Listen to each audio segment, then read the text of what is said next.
2014년 4월 16일 세월호 참사를 어떻게 믿을 수 있단 말인가. 송진. 비가 내린다. 단원고등학교 2학년 아이들의 피눈물이 내린다. 내 몸에 수만 개의 못이 박힌다. 제주도 수학여행길 아이들이 차가운 바닷물 속에서 죽어갔다. 차창 밖에 비가 내린다. 따뜻한 밥을 먹을 수가 없다. 물 한 병, 빵 한 조각, 그것도 미안하다. 앉아서 밥을 먹을 수가 없다. 신김치, 밥 한 공기, 그것도 미안하다. 입안에 들어와 식도로 넘어가는 것은 다 미안하다. 너희들은 차디찬 바닷물 속에 넣어두고 나는 이렇게 갈증나는 목젖을 적시다니. 반대편. 죽여다오. 우리도 너희들처럼 죽여다오. 그러면 이 죄를 씻을 수 있겠는가? 단 한 명이라도, 아니 저는 무사히 돌아오라며 조팝나무마다 애절하게 매달려 있는 노란 리본들.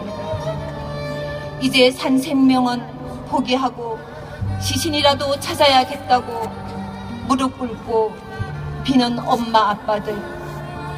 이들이 무슨 죄가 있는가? 이들이 죄가 있다면 이 땅에서 아들 딸 낳고 열심히 교육비 내고 열심히 아이들 잘 키우고 열심히 일한 죄밖에 없으리라.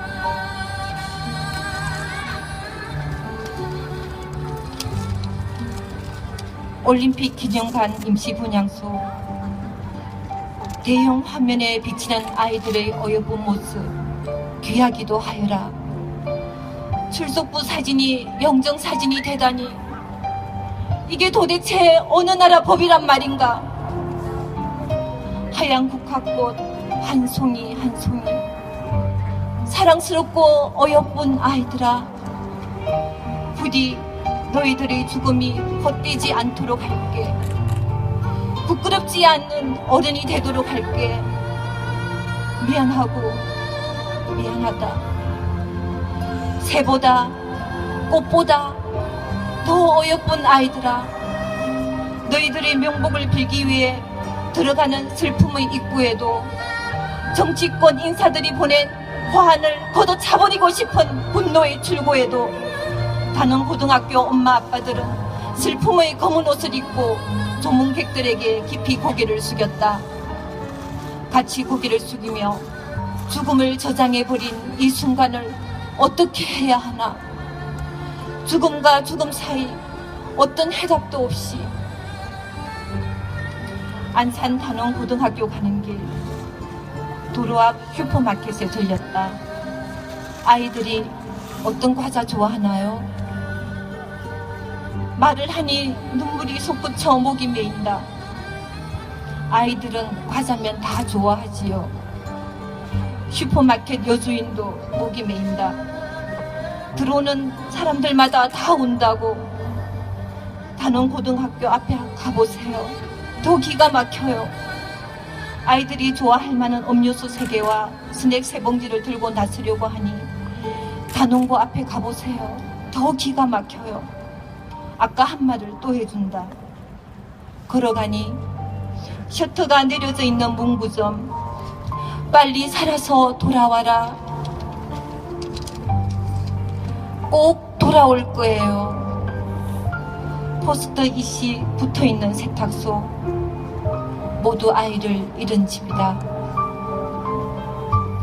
한 집 건너 한 집. 무슨 이런 일이. 세탁소 앞에 음료수를 놓고 꼭 아이가 살아 돌아오기를 빈다. 울다 울다 알게 되었다. 자꾸 울면 안 된다고. 그건 아이들을 더 힘들게 하는 거라고. 단원고등학교 입구 백합과 하얀 국화꽃이 능선처럼 이어져 있다.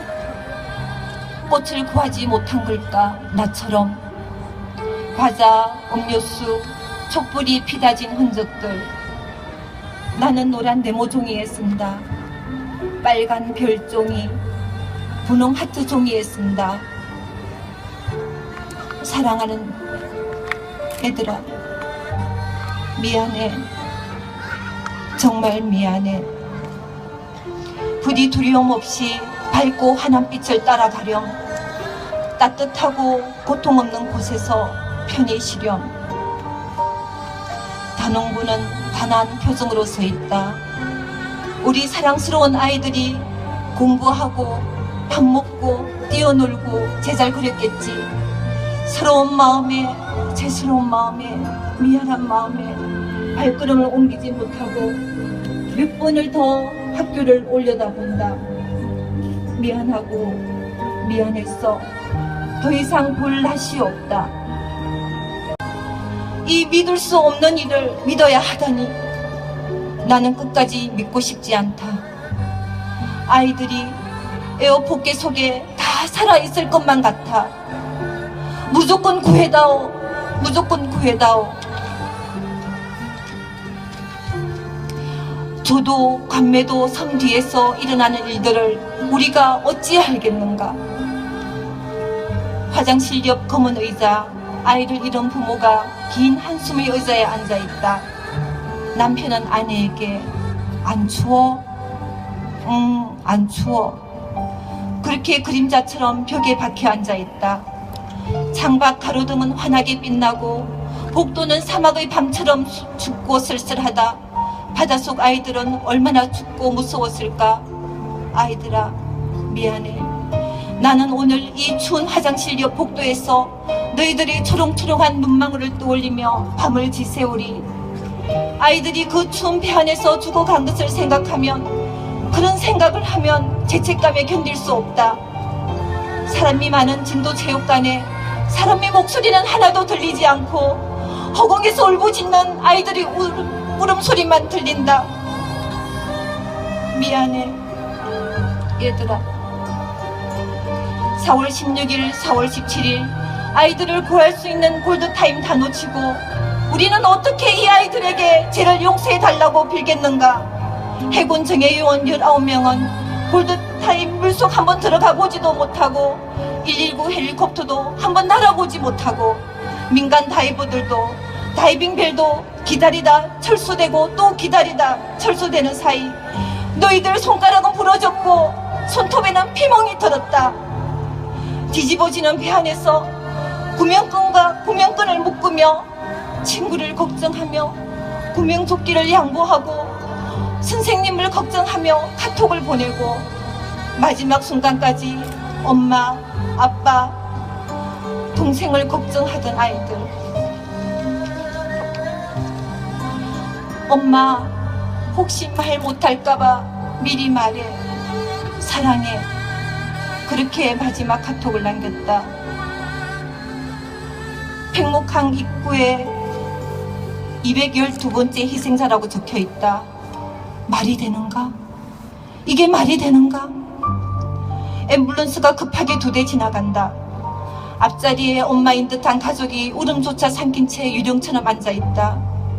어떤 부부는 말없이 이불 보따리를 들고 죽음의 얼굴로 걸어가고 있다. 아이의 시신을 찾았다고 기뻐해야 하는가? 아이를 잃었다고 슬퍼해야 하는가? 절망의 시간들, 분노의 시간들, 우리는 바라볼 뿐, 울먹일 뿐, 분노할 뿐, 뿐으로 그칠 것인가? 반성하여야 한다. 바뀌어야 한다. 아이들이 다시는 이런 일을 당하지 않도록. 한치 앞이 안 보이는 안개가 아이들을 잡아먹은 게 아니었다. 놀그리는 삼각 파도가 아이들을 잡아먹은 게 아니었다.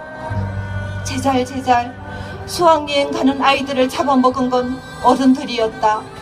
어른들의 오래된 못된 관행과 비도덕적 도깨비 같은 자본 축적과 양심을 외면한 행동들이 아이들을 수백 명 잡아먹었다.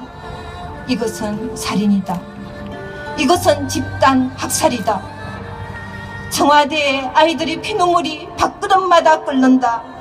아이들의 피에 젖은 절규가 푸른 지붕이 되고 푸른 기둥이 된다. 모든 게 죄스럽다. 웃는 것도 우는 것도 변기에 앉아 볼일을 보는 것도 저 차디찬 물속에 아이들을 넣어두고 누구 말대로 전 국민이 팽목항으로 달려가 애들 먼저 구해라, 애들 먼저 구해라 외치는 게 가장 빨랐을까? 그래도 이렇게까지 할 줄은 몰랐지. 무능한 정부도 정부라고 믿었지.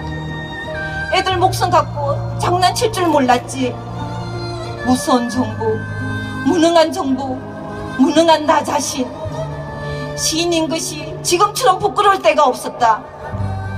국가라고 속아주고 국가라고 속여도 믿고 또 믿고 아이들 구해줄 줄 알았지.